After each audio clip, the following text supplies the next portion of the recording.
All right, in our spotlight, the growing tensions in the Middle East after Iran launched an unprecedented attack against Israel over the weekend. The U.S. and allies calling for restraint following the Iranian barrage of more than 300 drones and missiles towards Israeli targets. The IDF saying that a small number of Iranian missiles landed inside the country, including at a military base.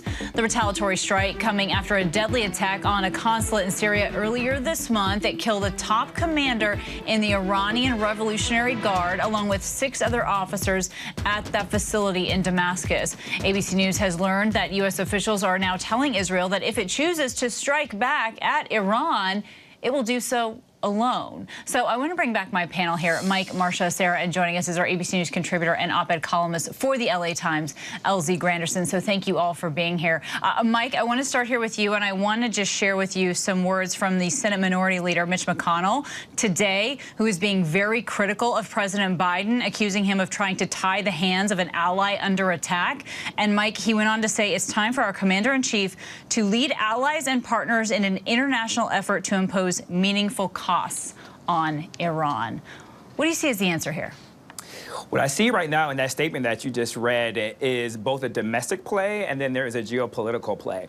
From a domestic play, what we're seeing is a divide between Democrats and Republicans on how they view the Israel-Gaza conflict, where it seems like the Republicans are tactically hammering in on the progressive wing of the Democratic Party calling for a ceasefire, where Senator Mitch McConnell and the Republican Party are really standing hawkish on Israel's right to defend itself, and without issuing a ceasefire. From a geopolitical space, what we do see is President Biden with the allies, in particular, Kana, if you look on Saturday when they're in the Situation Room, really leading a cause to be proactive to really help Israel defend itself. And we saw that in action with the Iron Dome and Israel being successfully able to defend itself along with our allied partners, which is a technology that the United States has helped to assist. So I think we have to be mindful as we discuss this from a domestic political space versus a geopolitical space.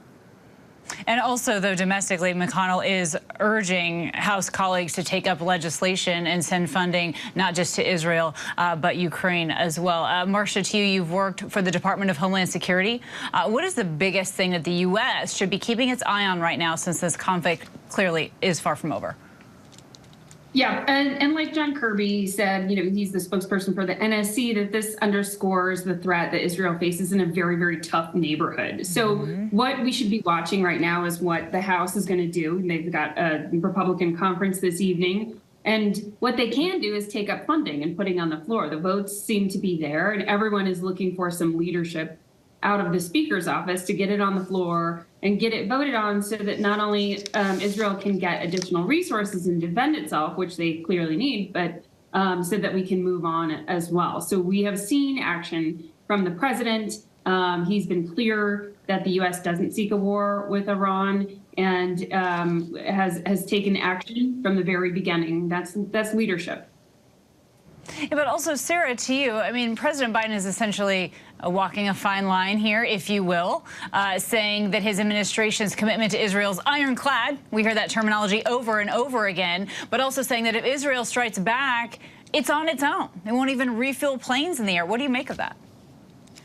Yeah, I mean, Joe Biden seems more worried about the domestic politics around Israel right now in an election year. In that sense, it's real bad timing for our closest ally in the region. It's important to remember you're picking sides here between Israel and Iran, the biggest sponsor of terror in the region. These are not the good guys. And one of those missiles fell. It has a 7-year-old Arab Israeli girl in critical condition tonight. This was not costless. And in the meantime, Iran is testing Israel's defenses. This was not that they wanted every missile shot down. They clearly didn't, but they're learning from this. And if we don't strike back, they're just going to keep doing it until they land. And they did not give warning, as Louis Martinez has reported there. And LZ, to you, Israel said that it's going to respond no matter what. It's sort of just a matter of how, keeping in mind, of course, what's happening in Gaza in the backdrop of all of this. So how do you view this situation now, further hurting the situation in Gaza? Well, I will start by saying I don't believe that President Biden is solely making these decisions, as Sarah sort of alluded to, based solely upon domestic politics. I think that discounts the fact that there are thousands of people starving right now, waiting for aid and assistance since October 7th. And that the world, not just the United States, but the world is looking at the actions of Israel through that prism, in addition to the attack of October 7th, and weighing the pros and cons. So I do believe it is quite possible to be pro-Israel and question Netanyahu's decision-making, which I believe is what is happening right now. The world is not questioning its love of Israel, it's questioning the decision-making of Netanyahu. We should not conflate those two things. And Sarah, I want to give you a chance to respond to that. Yeah, I mean, we're not talking about the war in Gaza or Palestinians. We're talking about Iran's attack on Israel. It's a totally different issue. Iran has been funding terrorism intended to eradicate Israel from the map. They're just two totally separate issues. Netanyahu's extremely unpopular. Nobody I've heard is defending Netanyahu, but Israel's fighting for existence at this point. Ken, if I could add, though, pre-October the 7th, it was... Here's the thing, Kana. Wait, hold on. I want to let LZ respond, and Mike, I'll let you jump in. Listen, when it comes to world history, the problem with our foreign policy is that for some reason we think these things are isolated. By these things, I mean these various attacks. We try to address these issues as if they are connected to other parts. So, Sarah, you are correct. This is in response to the attack that Israel had with Iran in terms of killing one of their leaders. But to try and make this entire thing without factoring in the fact that people are starving to death, that there are hospitals still discovering mass graves, and this is happening in a region of the world in which a lot of Muslim people are upset about it. So I don't think that we can sit here. Iran funded Hamas's attack on October 7th. Well, in 2018, President Trump had the information about how Hamas was being funded, and that administration, along with Netanyahu, decided not to do anything about it, and they had that information in 2018. So again, I'm all for having this conversation, but it has to be about all the decision-making that's been happening, not just October 7th. I want to let this conversation continue to play out. I know that there's a lot of emotions here and a lot of really important thoughts, and we will continue this conversation in a moment. We do have to go to break. So Mike, Marcia, Sarah, and LZ, our thanks to all of you.